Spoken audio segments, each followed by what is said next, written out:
कौए की चतुराई। एक घने जंगल में कालू नाम का एक चतुर कौआ रहता था। उसकी तेज नजरें और बुद्धिमानी के कारण सारे पक्षी उसकी सलाह लेते थे।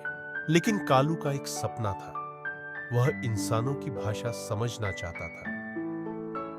उसे जंगल के किनारे एक बूढ़े साधु मिले जो ध्यान में बैठे थे। कौआ उनके पास जाकर बोला, हे साधु बाबा, मुझे इंसानों की भाषा सीखनी है।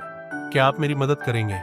साधु मुस्कुराए और बोले, अगर तुम सच्चे दिल से सीखना चाहते हो तो 7 दिनों तक बिना किसी प्रलोभन के केवल सुनने का अभ्यास करो। कालू मान गया।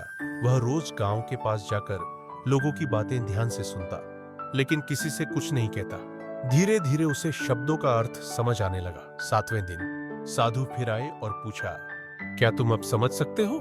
कालू ने खुशी से सिर हिलाया और कुछ शब्द बोलने की कोशिश की। साधु ने आशीर्वाद दिया और कहा, ज्ञान धैर्य से आता है और तुम में धैर्य था। अब इस बुद्धिमानी का सही उपयोग करना। उस दिन के बाद कालू जंगल का सबसे ज्ञानी पक्षी बन गया। वह न केवल पक्षियों बल्कि इंसानों के रहस्यों को भी समझने लगा और उसकी चतुराई की कहानियां दूर दूर तक प्रसिद्ध हो गईं।